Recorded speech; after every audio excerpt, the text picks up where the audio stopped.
Apakah Anda merasa galau? Butuh modal tapi takut ke bank? Dan Anda khawatir dengan bunga bank, takut riba? Usaha Anda takut tidak barokah? Kami memberikan solusi untuk Anda, yaitu pembiayaan syariah. Pengelolaan pembiayaan dalam keuangan syariah.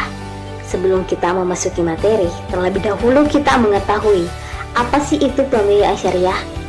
Nah, yang dimaksudkan dalam pembiayaan syariah yaitu penyediaan uang ataupun tagihan yang dipersamakan dengan tujuan atau kesepakatan, baik dari pihak bank ataupun pihak yang dibiayai dalam jangka waktu yang telah ditentukan dalam sistem bagi hasil.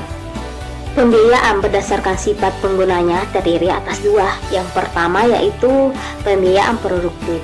Pembiayaan produktif yaitu pembiayaan usaha produksi yang dilihat dari pembiayaan likuiditas, piutang, ataupun persediaan modal.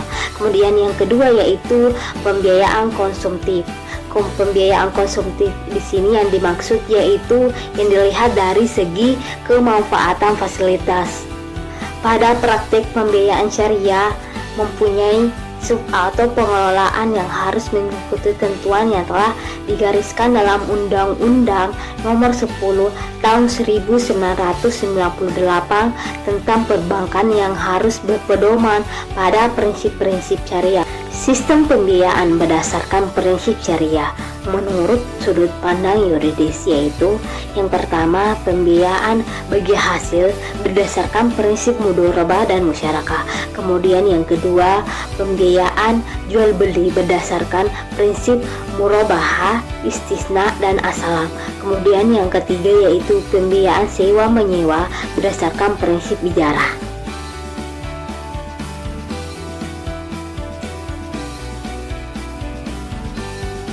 Hasil berdasarkan prinsip mudharabah, yang mana kita ketahui mudharabah yaitu akad kerjasama antara dua belah pihak, di mana pihak pertama sebagai pemilik modal dan pihak kedua sebagai pengelola modal. Dilihat dari keuntungan yaitu sesuai dengan kesepakatan dalam perjanjian. Kemudian dilihat dari kerugian, pemilik modal tentunya rugi kepada modal yang telah dikeluarkan, sedangkan pengelola modal yaitu rugi terhadap tenaga yang telah dikeluarkan. Seperti itu. Ada pembiayaan mudharabah di sini diterapkan dalam dua hal. Yang pertama yaitu pembiayaan modal kerja dan investasi khusus. Skema bagi hasil. Ini adalah pemodal dan ini adalah pengusaha. Kedua belah pihak melakukan perjanjian akad kerjasama.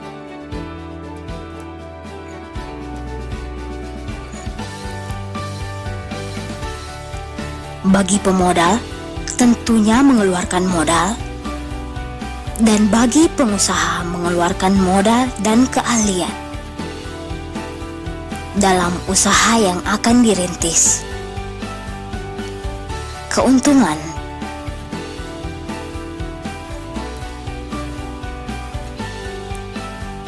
Keuntungan untuk pemodal sesuai dengan nisbah yang telah disepakati, dan keuntungan untuk pengusaha sesuai dengan nisbah yang telah disepakati.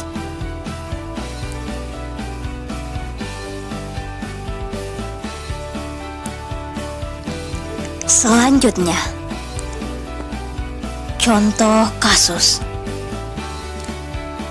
Pak Mamat adalah seorang pengusaha furnitur.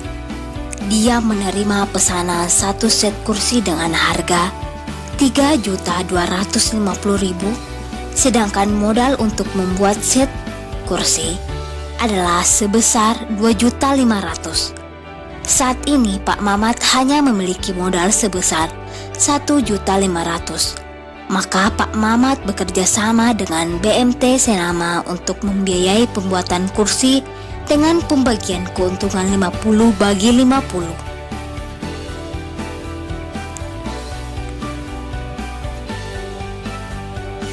Selanjutnya, contoh kasus. Ini adalah BNT Sanama atau bank syariah lainnya. Kemudian pengusaha, dia melakukan kerjasama dengan nisbah 50/50. BNT Sanama mengeluarkan modal sebesar 40% dan pengusaha mengeluarkan modal tambah keahlian 60%. Mengenai keuntungan bagi BNT Sanama mendapatkan 40% dan pengusaha mendapatkan 60%. Ini adalah perincian pencatatan keuntungan antara pihak BMT nasabah atau pihak bank syariah lainnya dengan pengusaha ataupun nasabah.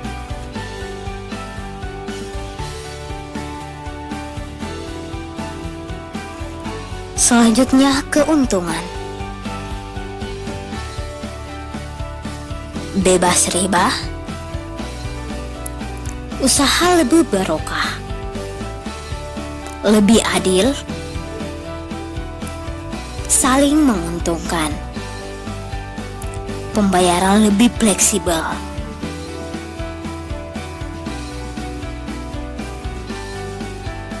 Adapun persyaratan bagi hasil, yaitu yang pertama jujur, kemudian yang kedua memiliki usaha minimal 6 bulan, yang ketiga mampu melakukan pencatatan usaha, yang keempat memiliki keahlian di bidang usaha yang dijalankan.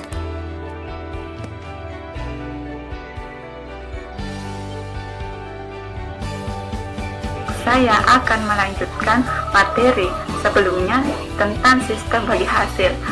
Yang sistem bagi hasil yang ini berdasarkan prinsip musyarakah. Musyarakah dari kata syirka disebut juga dengan syarikah, yang artinya akad kerjasama antara dua pihak atau lebih untuk suatu usaha tertentu, di mana masing-masing pihak memberikan kontribusi dana dengan kesepakatan bahwa keuntungan dan risiko akan ditanggung bersama sesuai dengan porsi kontribusi dana atau kesepakatan bersama. Nah, pembiayaan musyarakah ini terdiri dari berbagai jenis. Menurut Sa'ad Abdul Sattar Al-Haran, dia membagi musyarakah menjadi dua bagian. Yang pertama, syirka al-milk atau syirka kepemilikan, di mana syirka al-milk ini terbentuk karena suatu warisan, wasiat atau kondisi lainnya yang mengakibatkan kepemilikan satu aset oleh dua orang atau lebih, di mana dua orang atau lebih itu berbagi dalam sebuah aset nyata dan berbagi pula dari keuntungan yang dihasilkannya. Selanjutnya yaitu syirka al-uqad atau syirka akad. Di sini syirka al-uqad ini terbentuk dengan cara kesepakatan, di mana dua orang atau lebih sepakat bahwa tiap orang dari mereka memberikan modal musyarakahnya. Selanjutnya, manfaat pembiayaan musyarakah.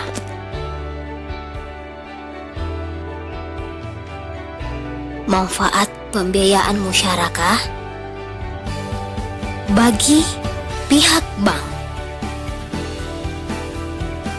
Yang pertama, bank akan mengalami peningkatan pendapatan bagi hasil. Yang kedua, bank tidak berkewajiban membayar pembiayaan secara tetap dalam jumlah tertentu. Yang ketiga, bank akan memperoleh peningkatan pendapatan bagi hasil musyarakah.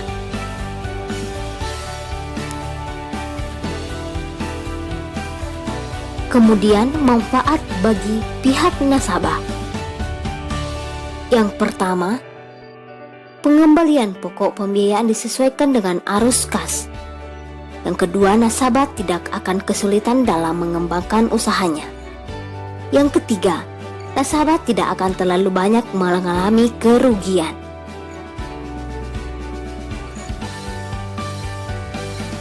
Mereka pun sepakat berbagi keuntungan dan kerugian. Di sini ada pun bentuk-bentuk musyarakah akad atau syirka al-ukad terbagi menjadi 4, yaitu yang pertama syirka inan, di mana syirka inan ini yaitu kontrak antara 2 orang atau lebih, di mana setiap pihak memberikan 1 porsi dan dari keseluruhan dana dan berpartisipasi dalam kerja. Porsi masing-masing tidak harus sama sesuai dengan kesepakatan mereka. Contohnya perseroan terbatas. Yang kedua, syirka mufawadah, di mana syirka mufawadah ini yaitu kontrak kerjasama antara 2 orang atau lebih, di mana setiap pihak memberikan 1 porsi dari keseluruhan dana dan berpartisipasi dalam kerja. Contohnya seperti koperasi. Yang ketiga, syirka amal, yaitu kontrak kerjasama 2 orang atau lebih yang seprofesi untuk menerima bekerja sama dan berbagi keuntungan dari pekerjaan itu. Ini adalah contoh pengelolaan pembiayaan musyarakah dalam perbankan syariah. Di sini ada kebutuhan modal sendiri, proyeksi penjualan per bulan. Kemudian biaya tersebut dijumlah kemudian dihitung.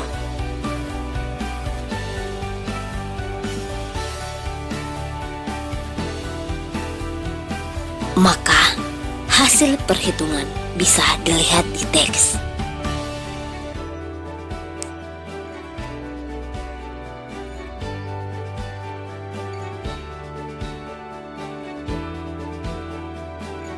Jual beli berdasarkan pada jual beli barang yang biasanya untuk pembiayaan barang produktif, misalnya pembelian barang pesanan.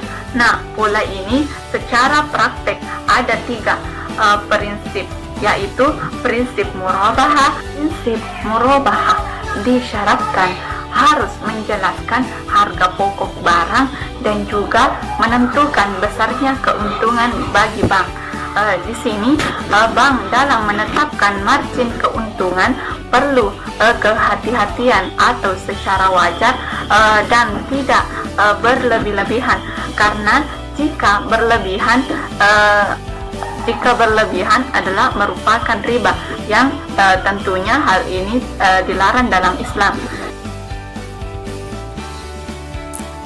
Ini adalah contoh pengelolaan keuangan pembiayaan murabahah. Di sini ada kebutuhan investasi, harga beli barang investasi pokok pembiayaan, dan jangka waktu. Kemudian biaya tersebut dijumlahkan.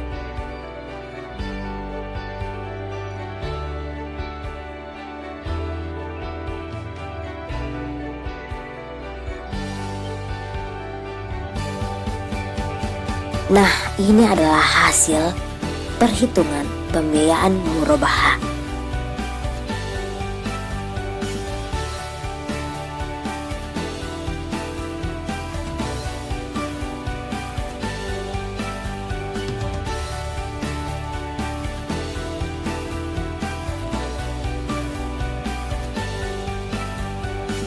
Yang kedua yaitu jual beli berdasarkan prinsip al-istisna. Di sini al-istisna adalah akad jual beli barang pesanan antara nasabah atau di sini pembeli dan bank atau penjual dengan spesifikasi dan harga barang pesanan yang disepakati di awal dengan akad dengan pembayaran yang dilakukan secara bertahap sesuai dengan kesepakatan. Jual beli dengan prinsip al-istisna ini diperuntukkan bagi perusahaan yang punya pesanan barang tetapi tidak mempunyai dana untuk memproduksi. Jual beli yang dimaksudkan adalah di sini bank menyanggupi pembelian barang yang masih dalam proses pembuatan sesuai dengan pelaksanaan nasabah. Tanggung jawab selama barang itu belum jadi masih menjadi tanggung jawab dari bank dan produsen. Setelah barang pesanan tersebut jadi, bank membelinya dan menjual barang tersebut kepada nasabah. Tetapi bila nasabahnya itu adalah perusahaan yang memproduksi barang tersebut, maka tanggung jawab ada pada nasabah dan bank selama proses pembuatan, di mana bank dapat menuntut kerugian apabila pesanan tidak sesuai dengan kriteria yang diperjanjikan.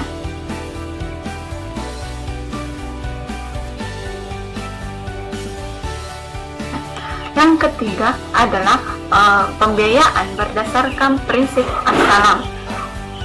As-salam di sini artinya akad jual beli barang pesanan antara nasabah atau yang dalam hal ini sebagai pembeli dan bank sebagai penjual, dengan memberikan spesifikasi dan harga barang pesanan berkenaan dengan hasil bumi.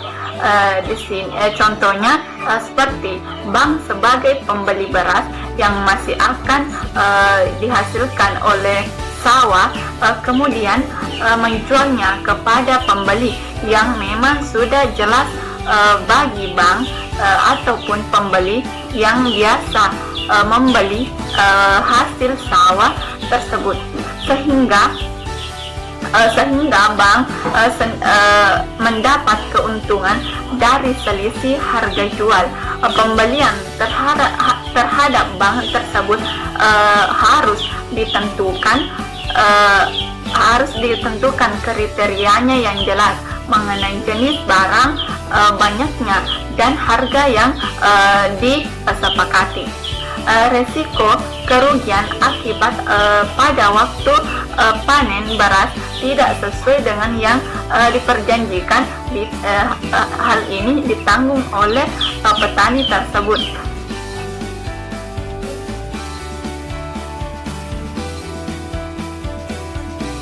Materi selanjutnya yaitu sistem sewa. Sistem sewa ini biasa juga disebut dengan ijarah. Ijarah termasuk salah satu pembiayaan di perbankan syariah. Menurut bahasa, ijarah adalah akad pemindahan hak penggunaan atau pemanfaatan atas barang atau jasa dengan melalui pembayaran sewa kepada pemilik, di mana pembiayaan berdasarkan prinsip ijarah atau sewa terdiri dari dua macam, yaitu ijarah atau sewa menyewa dan ijarah al-muttahiyah bitamlik atau sewa menyewa dengan hak opsi atau sewa beli, di mana ijarah tanpa kepemilikan yaitu pemindahan hak penggunaan atau pemanfaatan tanpa diikuti dengan pemindahan kepemilikan atas barang itu sendiri. Nah, ijarah muttahiyah bitamlik atau ijarah waqtina yaitu perpindahan antara kontrak jual beli atau sewa menyewa, atau dengan kata lain akad sewa yang diakhiri dengan pemindahan kepemilikan ke tangan penyewa. Praktek dari pembiayaan oleh bank syariah dengan prinsip tersebut adalah menggunakan prinsip beli atau ijarah al-muttahiyah bitamlik, karena sifat pembiayaan adalah untuk menolong para pengusaha yang membutuhkan modal, dan bank juga tak bermaksud untuk memiliki barang tersebut, sehingga biaya pembiayaan sewa beli yang dilakukan.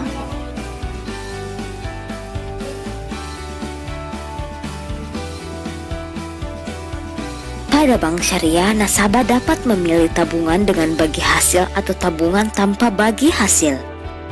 Bagi hasil adalah imbalan yang diberikan kepada nasabah berdasarkan pada tingkat pendapatan bank syariah, atau lebih jelas mari kita ambil contoh. Misalnya ekuivalen nisbah tabungan 20% dibanding 80%. Saldo rata-rata SIA per Januari 1 juta. Saldo rata-rata BNI Syariah 1 miliar. Asumsi pendapatan bank yang dibagi hasilkan untuk seluruh nasabah tabungan Januari 100 juta. Maka bagi hasil untuk nasabah 20% dikali 100 juta sama dengan 20 juta.